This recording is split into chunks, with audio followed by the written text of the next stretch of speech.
We have been seeing some polling this week that shows the majority of Australians aren't looking like they're going to vote yes in the referendum. Support is falling, even dipping below 50%. How worried are you at this point about the outcome of the referendum?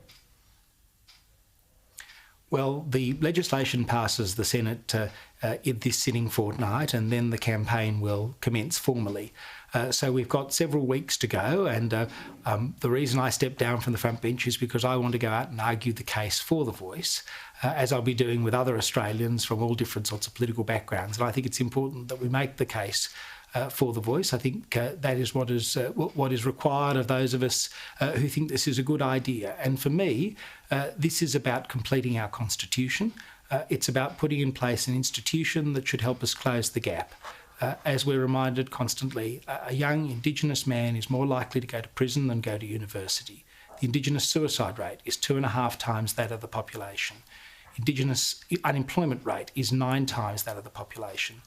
Australia's a wonderful country. We are at the top of the league tables on every imaginable social and economic indicator, but there's this gap that's just not closing, and I believe the voice can help close that gap. Yeah, and we saw more data out this week that shows that the gap isn't closing despite the billions being poured into trying to improve Indigenous disadvantage. I want to ask you about this though, Julian Leeser, the Indigenous Affairs Minister for the Albanese government, Linda Burney. She likened Australians voting no to Trump supporters. She claimed that they're dividing Australia by importing American-style politics. What's your view on these quite controversial comments she made this week?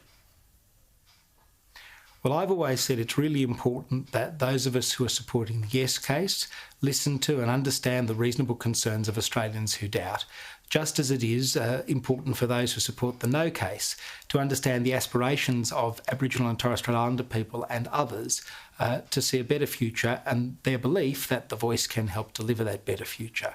I think it's important to remember that we are all Australians here, and this is a matter about which reasonable people can disagree with, but this is a matter which we're all going to vote on together sometime later this year, and that we should use it as a moment to come together and exercise our democratic rights.